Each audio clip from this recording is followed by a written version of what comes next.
বাংলাদেশের প্রত্যন্ত গ্রাম থেকে শুরু করে শহরের গলিগুজো প্রত্যেকটি প্রান্তে আজ ছড়িয়ে পড়েছে একটি আশার আলো। এই আলোর নাম আশা শিক্ষা কর্মসূচি।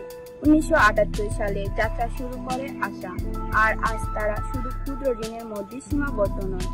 শিক্ষা, স্বাস্থ্য, সামাজিক উন্নয়নে তারা রেখেছে গুরুত্বপূর্ণ অবদান। দারিদ্র্যপীড়িত পরিবারের শিশুদের জন্য, যারা কখনো স্কুলের মুখ দেখেনি, তাদের জন্য আশা শিক্ষা কর্মসূচি যেন এক নতুন দিগন্তের সূচনা। এই কর্মসূচির মাধ্যমে শিশুদের মৌলিক শিক্ষার পাশাপাশি শেখানো হয় মানবিকতা, স্বাস্থ্যবোধ ও মূল্যবোধ, যা একজন পরিপূর্ণ মানুষ হওয়ার জন্য অত্যন্ত জরুরি। শুধু শিশুই নয়, আশা স্যাররা কাজ করেন তাদের পরিবার ও অভিভাবকদের সঙ্গে, যেন তারা বুঝতে পারেন শিক্ষার গুরুত্ব। এই পর্যন্ত লক্ষাধিক শিশু পেয়েছে এই কার্যক্রমের ছোঁয়া। কেউ হয়েছে স্কুল জীবনের প্রথম প্রজন্ম, কেউ আবার স্বপ্ন দেখে শিক্ষক, ডাক্তার বা বিজ্ঞানী হওয়া। আমি আগে কোনোদিন স্কুলে যাইনি। আশার স্যারেরা যখন আমাদের গ্রামে এলেন, তখনই প্রথম বই ছুঁয়ে দেখি।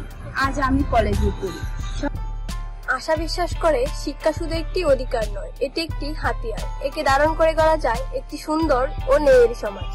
আশার শিক্ষার আলো ছড়িয়ে পড়ুক আরো দূরে, আরো গভীরে, যেন প্রতিটি শিশু বলতে পারে, আমি পারি, আমি যাব এগিয়ে।